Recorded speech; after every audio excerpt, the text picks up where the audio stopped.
While he was still first consul, Napoleon had thought of having made, either in his room or in the neighboring salon, a bookcase composed of 16 divisions, 66 feet in length, and capable of holding 10,000 volumes.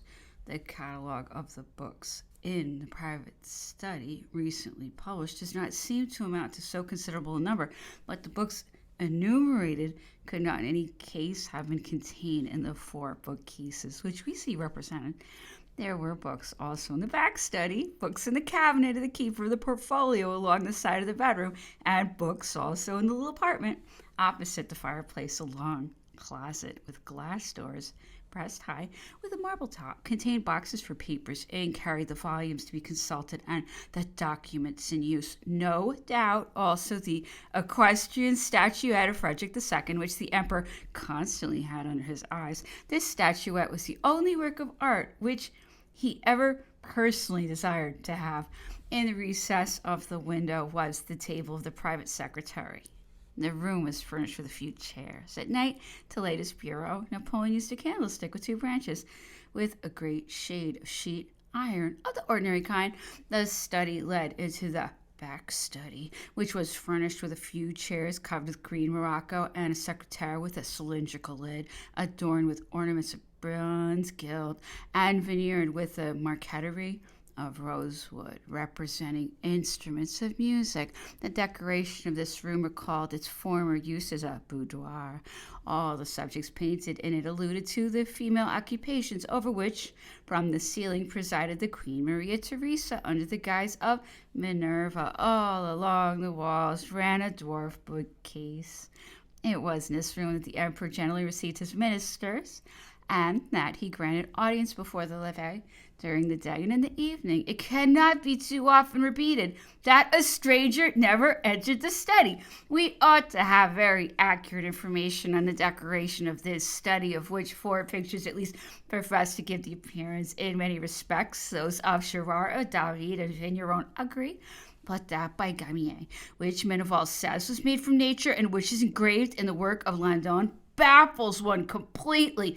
In it, we see busts placed in front of bookcases, statues standing at the end of the room, divided by columns into two unequal parts, bas-reliefs, the whole a combination of magnificence appropriate to a study arranged for display and not to a study for real work. Meneval states that he had seen this picture again at the house of the Comte Lemerrois, who came across it by chance and bought it. Now at the sale of the Comte Lemerrois, there was a portrait of Napoleon by Gamier, exactly of the same general idea as in the picture engraved by Landon, but without any accessories and showing nothing of the study. Either Meneval had not seen again, in spite of what he says, the portrait bought by Monsieur Lemerrois, or his memory deceived him. But in any case, the study which Gamier represented, and which may be seen in the engraving in Landon, is not that of the Tuileries. Such as the study at the Tuileries was under the Empire, such it remained under the Restoration, and all the descriptions which exist of it agree. The furniture, as we have seen, was bare. As to the decoration, it was just as it was in the time of Maria Theresa. In the panels, fortunately 3/4 hidden by the bookcases, were 7 landscapes of Francisque Millet in the style of Poussin, landscapes of disproportionate height and very indifferent, which have turned so dark that nothing is to be made out of them. The other paintings, somewhat less dark, were by Nocraig. The painting of the chimney piece, entirely mythological. The subject was Minerva, to whom Mercury presented different women who rendered her homage. Minerva was Maria Theresa. On the ceiling, Minerva again, crowned by glory and surrounded by the genii of the arts in the pendentives between Millet's landscapes, allegorical medallions, sweetness, fidelity, candor, faith, sculpture, and architecture. One must be as indifferent to surrounding objects as the emperor to pass one's life in such a sumptuous and depressing abode, and not to experience a morbid desire to alter its appearance.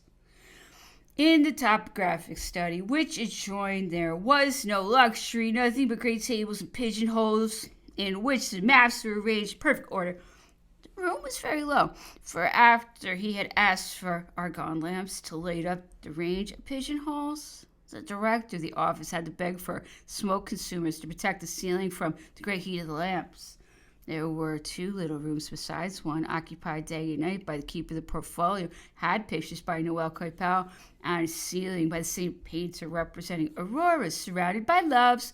The other, the antechamber with the cabinet at 4, the servants of the wardrobe, open with a wicket gate guarded by an usher of the cabinet on the corridors to Tuileries, and by another door into the back cabinet. The keeper of the portfolio on duty wore a coat, waistcoat, and knee breeches, a black kerseymere with 34 frocks on the coat.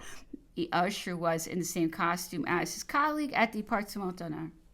Such was the theater, and such were the actors. The principal companion of Napoleon was the private secretary called Secretary of the Portfolio. In 1806, the post was filled by Bourrienne, up to 1802 by Meneval, from 802 to 1813 by Fane, from 1813 to 1814. Fane had served his apprenticeship under Meneval and supplied his place when retired after 1806. These 3 men were the most advanced in the confidence and intimacy of Napoleon.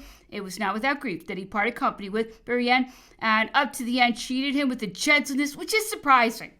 Meneval, much less acute, much less intelligent than Bourrienne, possibly somewhat simple, but of a very exceptional assiduity, of absolute probity, and of well-tried discretion, was a servant who suited him. He possessed the gift of real and constant presence. With a salary of 24,000 francs, the position and appointments of the masters of requests, the title Baron, and an annual allowance of 30,000 francs, he was a person unknown to the court so completely that in 1813 many of the chamberlains did not know him.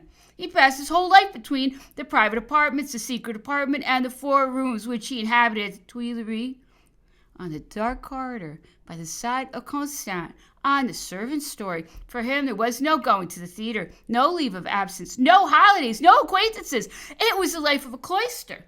Fane, who from the month of February 1806 had the title of Secretaire Archiviste, was accustomed to this kind of life when he was called on to fill Meneval's place in 1813. His power of mind was superior to that of his colleague, and his books show it. They are at the same time rigorously honest, perfectly truthful, and scrupulously accurate. Fane, who received a pension from the Emperor in August 1808, received 18,000 francs on a year on the list. An allowance of 20,000 francs was attached to his title Baron, and he received, besides gratuities and considerable sums on different occasions, 18,000 francs in August 1808, 100,000 francs in June 27th, 1813, 50,000 francs in April 1814, etc. Meneval and Fane, to whom no doubt must be added a clerk of the archives of the name of Barry at the salary of 6,000 francs a year, actually formed the whole staff of the cabinet. Meneval had as servants of the office the keepers of the portfolio,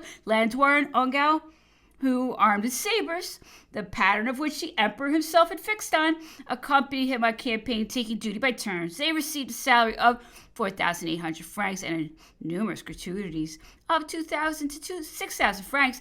They, too, were held in the most intimate, complete confidence, having been in the service ever since the consulate. At least, Fane had a clerk at 1,500 francs named Ribert, a supernumerary.